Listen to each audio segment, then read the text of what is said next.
A doctor in a hurry. The constricting tie felt like a noose. Marcus Stern tugged at the silk, the knot digging into his throat. Abandoning his neglected toast, cold and drying, he snatched his briefcase and burst outside. Breakfast had become an unaffordable indulgence. He was already deeply in the red, time-wise.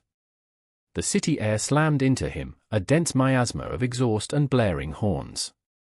He navigated the morning throng with practiced agility, murmuring apologies as he skirted pedestrians, a sharp rebuke for those who strayed into his path. Each red light felt like a deliberate delay, a personal obstacle. He braked hard in the clinic parking lot, the tires squealing in protest. Inside, the waiting area buzzed with a collection of ailments, a chorus of coughs, sniffles, and weary gazes offered a silent indictment. Mrs. Henderson, ever the drama queen, held court near the magazine rack, her pronouncements on her latest affliction ringing out.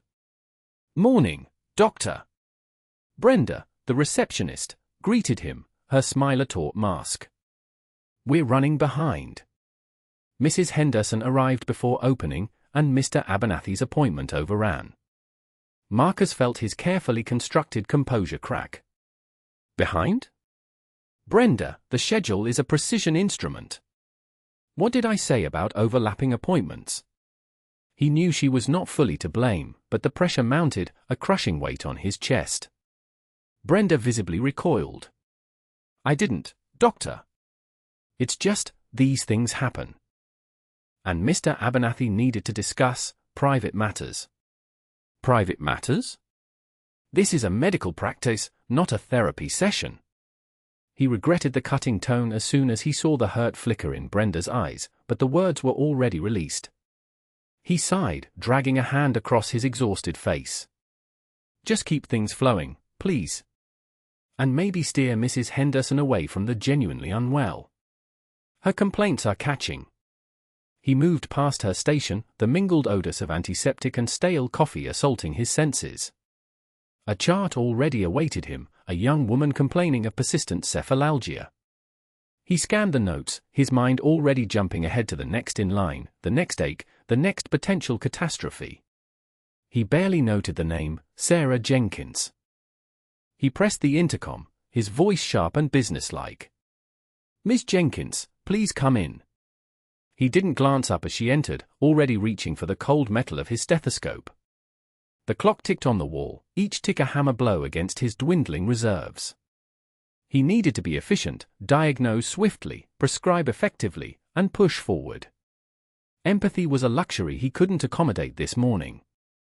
He finally looked up as he auscultated her heart. A young woman, barely 20, with shadowed eyes and a timid smile. He rattled off his questions, frequency, intensity, associated symptoms, barely allowing her to answer. He dashed off a prescription, told her to return in a fortnight, and escorted her to the door. He barely registered her features. He barely acknowledged her voice. He barely cared. He buzzed for the following patient. The patient's slow steps. The Lincoln Continental, a relic from a bygone era of American automotive excess, sighed as its engine cut off. Arthur Abernathy sat still for a moment, his hand resting on the steering wheel, a roadmap of wrinkles etched across its leather surface. His joints protested with a symphony of pops and creaks as he shifted his weight, preparing for the arduous task of exiting the vehicle. He reached for the door handle, his movements deliberate, each action measured to avoid any unnecessary strain. The car door opened with a groan, mirroring his own physical state. He planted his feet on the asphalt, the heat radiating upwards even through the thick soles of his shoes. His cane, a sturdy oak affair with a brass handle polished smooth by years of use, leaned against the car seat. He retrieved it, the familiar weight of comfort in his hand. The clinic loomed before him, a sterile monolith of glass and steel. He began his slow trek across the parking lot, each step a victory against the relentless pull of gravity and the aches that gnawed at his bones. The distance seemed to stretch, the air thick with the drone of traffic and the chirping of unseen birds. He reached the automatic doors, and they slid open with a whoosh, revealing the brightly lit interior. The cool air conditioning was a welcome relief, but the sudden change in temperature sent a shiver through his frame. He shuffled inside, his cane tapping a rhythmic beat against the polished floor. Dr. Stern, already pacing behind the reception desk, caught sight of him. A flicker of impatience crossed his face before he schooled his features into a semblance of professional courtesy. Mr. Abernathy approached the check-in desk, where a young woman with tired eyes and a name tag that read Brenda greeted him with a weary smile. "Good morning, sir. Do you have an appointment?" "Abernathy," he replied, his voice raspy but firm. "Arthur Abernathy. For 9 o'clock. Brenda tapped away at her keyboard, her fingers flying across the keys. "Ah, yes, Mr. Abernathy. If you could just fill out this form for me." She handed him a clipboard with a stack of papers. He took the clipboard, his fingers fumbling slightly with the pen. The form was a labyrinth of questions, demanding information about his medical history, insurance details, and emergency contacts. He squinted at the small print, his brow furrowed in concentration. Each question was a reminder of his age and the slow erosion of his body. He painstakingly filled out each field, his hand cramping with the effort. Time seemed to slow to a crawl, each minute stretching into an eternity. The sounds of the clinic faded into a dull hum as he focused on the task at hand, determined to complete it with the same quiet dignity that had guided him through his life. Dr. Stern cleared his throat loudly from behind the desk. Abernathy did not acknowledge his presence, but instead continued with the form at hand. A careless remark. From his glass-walled sanctuary, Dr. Stern observed Mr. Abernathy's laborious trek down the hall. Tap! Tap! Tap! The pen on the desk performed a skittish tattoo against the polished wood, a frantic beat against the backdrop of the old man's measured advance. Each footfall appeared a monumental task, his frame bowed, burdened by the accumulation of years, or an unseen weight. Stern glanced at his watch. Almost 10 minutes past the hour.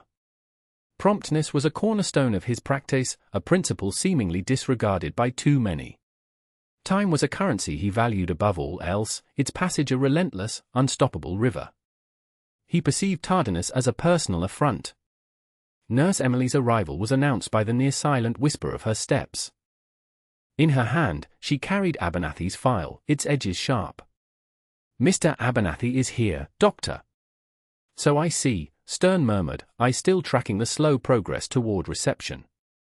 Lowering his voice, he leaned toward Emily, an intimacy that felt faintly intrusive, causing her to subtly stiffen. "Honestly, Emily, is he well enough for this? He looks like a puff of wind could topple him." The words, once spoken, felt like shards in the air. Such pronouncements were rare for Stern, but the packed waiting room and the mountain of paperwork had eroded his composure. A child's critical condition had kept him awake all night. Exhaustion gnawed at him. Emily's face remained impassive. She deposited the chart, her movements precise, revealing nothing of her thoughts. Yet, Stern, even in his weary state, detected a shadow in her eyes, a quiet rebuke that cut deeper than any lecture. It was a look that questioned his compassion, hinting that he had overstepped an invisible line. He straightened, warmth creeping up his neck. "Just an observation, Emily. We have a responsibility to assess their fitness. Wouldn't want an accident on my hands." The excuse rang hollow, a flimsy justification for his dismissive remark. Emily's silence resonated more profoundly than any retort. She simply nodded, her gaze holding his for a beat before she turned to leave. "I'll let him know when you're ready, doctor." Stern watched her depart, the weight of her unspoken criticism settling heavily. He knew she held respect and consideration for the elderly in high regard. He was aware of her weekly volunteer work at the nearby nursing facility. He recognized his own insensitivity, bordering on cruelty. He sighed, kneading his temples. Fatigue was a factor, yes, but not an absolution. He shifted his gaze to Mr. Abernathy, now seated, his hands arranged in a quiet repose on his lap. The old man appeared oblivious to Stern's scrutiny, his eyes fixed on some distant vista within his own mind, lost in a recollection perhaps. A pang of guilt struck Stern, a sharp, unwelcome needle. He resolved to apologize to Emily later. And perhaps, he considered, Mr. Abernathy was also owed an apology, even if he hadn't overheard the callous comment. He only hoped he hadn't poisoned their nascent therapeutic relationship irreparably before it could even begin. A rush checkup. "So, Mr. Abernathy," Dr. Stern said, already tapping at his keyboard, "how are we feeling today?" Mr. Abernathy shifted in the paper-covered examination chair, the crinkle loud in the otherwise sterile room. "Well, doctor, that's what I wanted to talk to you about. My hip's been acting up something fierce." "Acting up how?"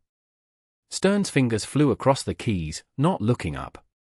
"It's a sharp pain, mostly when I'm walking. Radiates down my leg sometimes. Keeps me up at night." "Keeps you up?" "Right. Anything else?" Stern's tone was clipped, impatient. Mr. Abernathy hesitated. "Well, there's a bit of stiffness in my fingers too. Especially in the morning." He held out his hands, gnarled with age, the knuckles slightly swollen. Stern glanced at them, a fleeting, dismissive look. "Arthritis?" "Probably. Happens to the best of us." He finally looked up, his gaze sharp and assessing, but more focused on his internal schedule than Mr. Abernathy. "All right, let's have a look." Stern grabbed his stethoscope, the cold metal shocking against Mr. Abernathy's chest.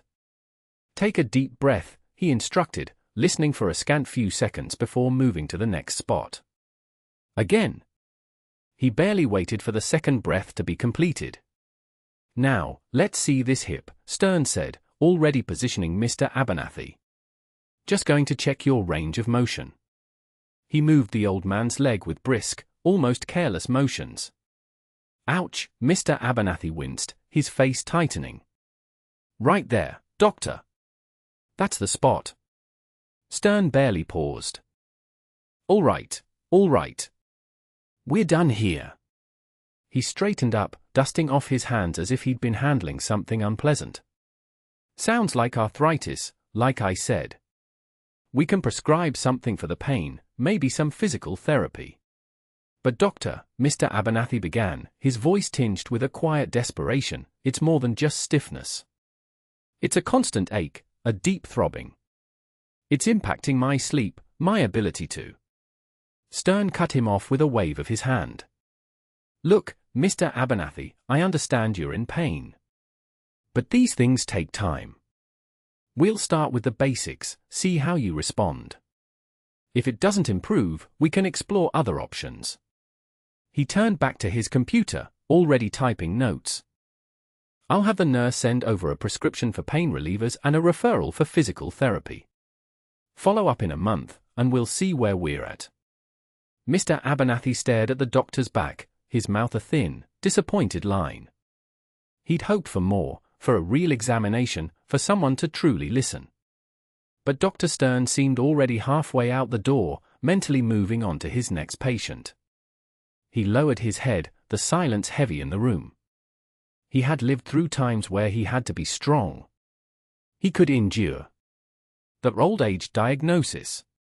Dr. Stern tapped a pen against the chart, the rhythmic click echoing in the small examination room. Mr. Abernathy sat patiently on the edge of the examination table, his hands clasped tightly in his lap. The fluorescent lights highlighted the deep lines etched around his eyes, lines that spoke of a life lived outdoors, weathered by sun and wind. "Well, Mr. Abernathy," Dr. Stern began, his tone efficient, "everything seems to check out. Blood pressure's a tad high, but nothing to be overly concerned about at your age." Mr. Abernathy shifted slightly. "And the pain in my joints, doctor? The stiffness in the mornings?" Dr. Stern sighed, a subtle sound, almost imperceptible. He disliked these kinds of appointments. The vague, age-related complaints that offered no clear diagnosis, no easily treatable ailment.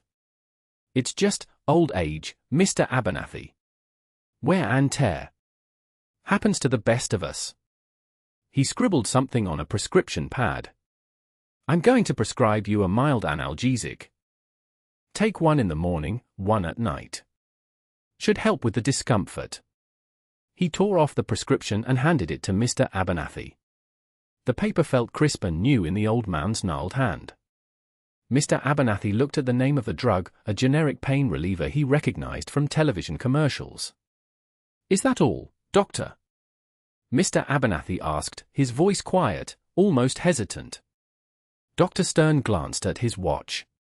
He had 3 more patients waiting, a mountain of paperwork looming on his desk. "Just take it easy, Mr. Abernathy. Don't overdo it. Listen to your body." Mr. Abernathy's shoulders seemed to slump imperceptibly. The news, though not unexpected, still hung heavy in the air.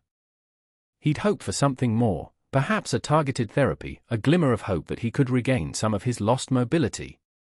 He'd envisioned himself back in his garden, tending to his roses, not relegated to a life of pills and limited activity.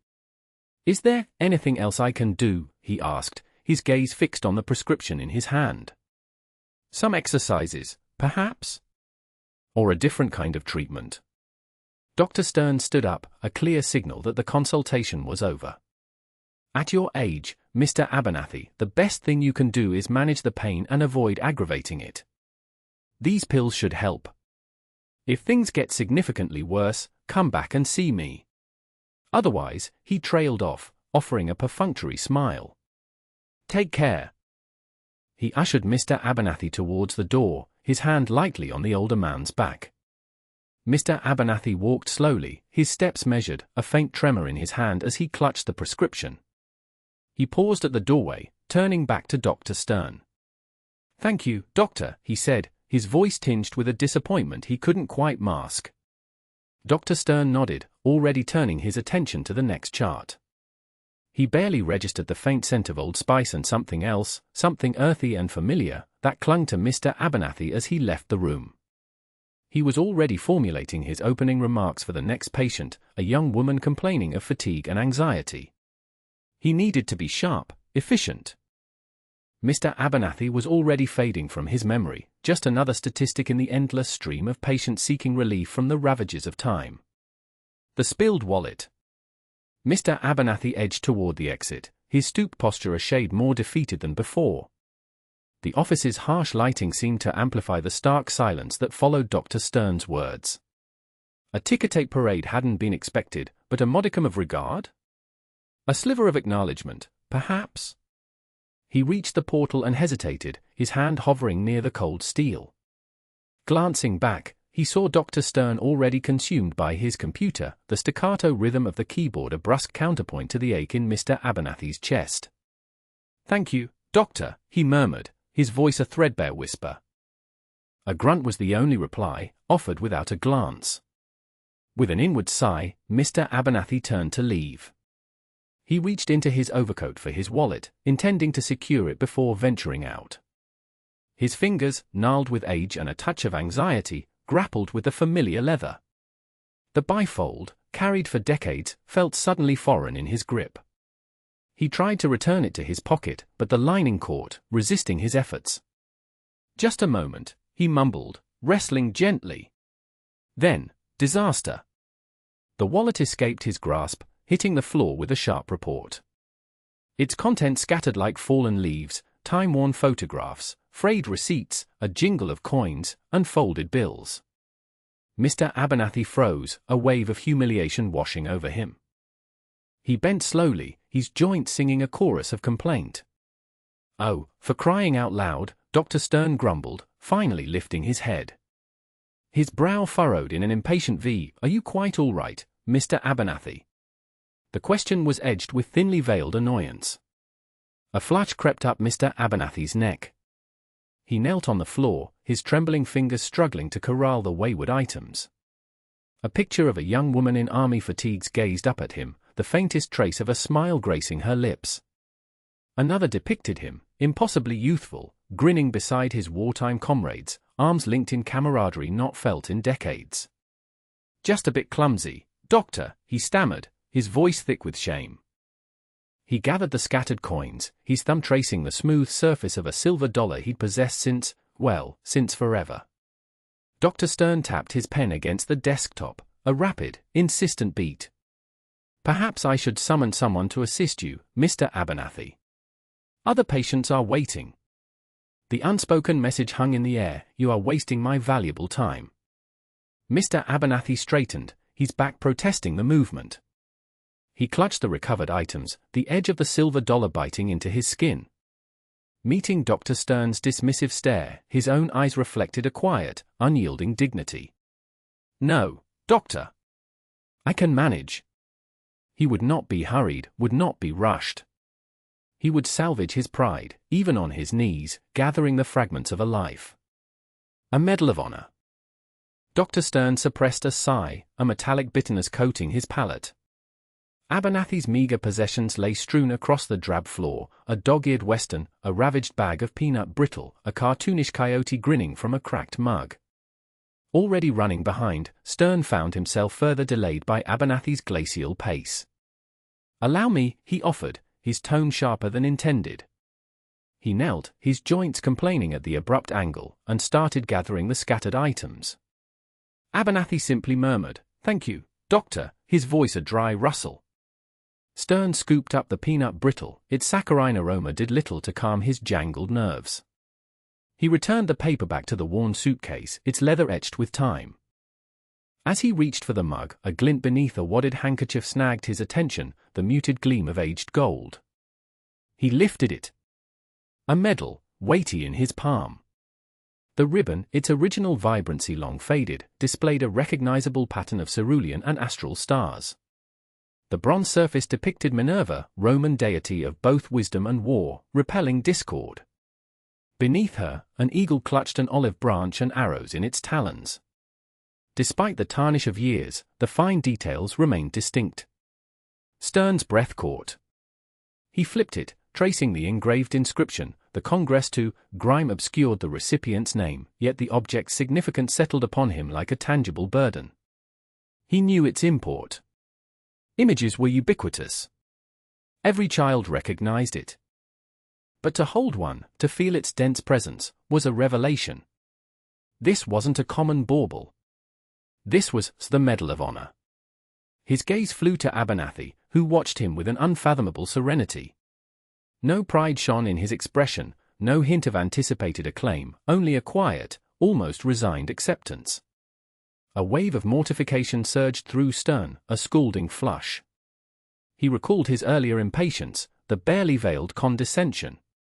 The dismissive remarks he'd carelessly tossed to the nurses regarding Abernathy's supposed frailty now echoed in his mind. He cleared his throat, the sound grating and insufficient. "Mr. Abernathy," he began, his voice uncharacteristically subdued. This is extraordinary." He faltered, searching for adequate words and finding only empty phrases. Abernathy gave a slow nod. "It's just a thing," he breathed, his voice barely audible. "Changes nothing." Stern swallowed hard, his throat constricted.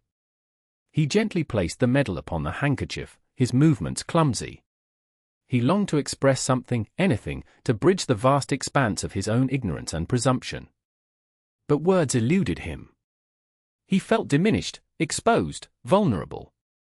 He rose, his knees popping in protest, and offered Abernathy his hand. This time, his grasp was tender, his gaze filled with a burgeoning respect. "Let's get you settled, Mr. Abernathy," he said, his voice now firm. "Let's get you settled." The waiter Vela. The late afternoon sun cast long shadows across Dr. Stern's office as he tidied up after Mr. Abernathy's appointment. He gathered the scattered medical charts, his mind already drifting toward the mountain of paperwork awaiting him. He'd been sharper with the old man than he should have been, the pressure of the overflowing waiting room had gotten to him. As he stacked the files, his gaze fell upon a small, leather-bound photo album tucked away on a lower shelf. It had been partially obscured by a stack of journals. Curiosity piqued, he pulled it out. The leather was worn and cracked, the gold lettering faded almost beyond recognition. It must belong to Abernathy, he realized, remembering the man's quiet shuffling as he'd entered the room. He flipped open the cover, and a different Abernathy stared back at him. A young man, barely more than a boy, in a crisp military uniform. The youthful face, framed by a neatly trimmed haircut, held a determined gaze that sharply contrasted with the gentle, somewhat vacant expression he'd seen earlier. Another photo showed him grinning, arms slung around a group of equally young soldiers, their faces flushed with adrenaline and camaraderie. Stern turned the page, and a chill ran down his spine. Here was Abernathy again, older, his face etched with fatigue, standing beside a damaged tank. The background was blurred, but Stern could make out the skeletal remains of bombed-out buildings. Further in, there were commendation letters, their official seals stamped with authority. Phrases like extraordinary bravery, selfless devotion, and a distinguished service leaped out at him. One detailed an incident where Abernathy had single-handedly rescued wounded comrades under heavy fire, earning him a Silver Star. Another spoke of his leadership in a crucial battle, turning the tide against overwhelming odds. Stern felt a knot tighten in his stomach. He'd seen Abernathy as a frail, forgetful old man, a burden on the system. He hadn't seen the warrior, the hero, the young man who had faced unimaginable horrors with unwavering courage. He hadn't even bothered to look. He closed the album, the weight of the leather heavy in his hands. The silence of the office amplified the sudden pounding of his heart. How could he have been so dismissive, so callous? The man he had treated with thinly veiled contempt had likely seen more, endured more, and sacrificed more than Stern could ever comprehend. He glanced at the clock. Almost 6. He should be heading home, but the thought of leaving things as they were was unbearable. He picked up the phone, hesitated, then dialed Mr. Abernathy's number. It rang unanswered. He left a message, his voice tight with a remorse he rarely allowed himself to feel. Mr. Abernathy, this is Dr. Stern. I wanted to apologize for my behavior earlier. Please call me back when you have a moment. He hung up, the dial tone buzzing in his ear like a persistent accusation. He placed the photo album carefully on his desk, a silent testament to his monumental error. The weight of valor, unrecognized and unacknowledged, pressed down on him, heavier than any medical textbook he had ever lifted. A second chance. Dr. Stern nearly collided with a candy-striped volunteer as he burst from the examination room. He spotted Abernathy's tweed jacket disappearing around the corner towards the main lobby. Mr. Abernathy. Wait, please. The older man paused, his back still to Stern. He looked remarkably small standing there, almost swallowed by the sterile hallway. He turned slowly, his face etched with an expression Stern couldn't quite decipher, resignation mixed with a hint of something else, something that pricked at Stern's conscience. Stern approached, his pace measured now, his earlier impatience replaced by a gnawing sense of guilt. Mr. Abernathy, I owe you an apology. A sincere one. He stopped a few feet away, maintaining a respectful distance.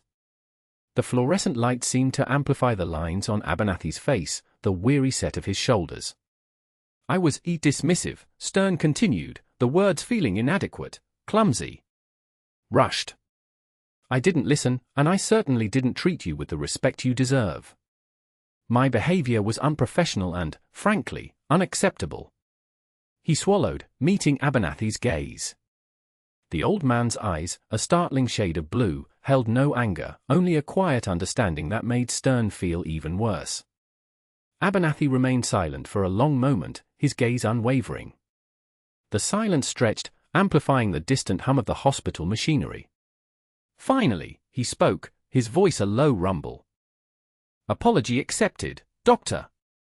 The simple words were surprisingly disarming. Stern had expected anger, perhaps a lecture, but Abernathy offered only grace. Thank you, sir. Stern paused, gathering himself. Look, Mr. Abernathy, would you be willing to give me a second chance? I want to give you a proper examination, take the time to actually listen to your concerns. I promise you my undivided attention. Abernathy considered the offer, his eye scanning Stern's face. Stern held his breath, bracing himself for rejection. He wouldn't blame the man if he refused. Very well, Doctor, Abernathy said at last, a faint smile touching his lips. I appreciate the offer. A wave of relief washed over Stern, a lightness he hadn't realized he'd been carrying. Thank you, Mr. Abernathy. If you'll follow me, he gestured back towards the examination room, a renewed sense of purpose filling him. This time, as he guided Abernathy back to the room, Stern made a conscious effort to slow down, to match his pace to the older man's.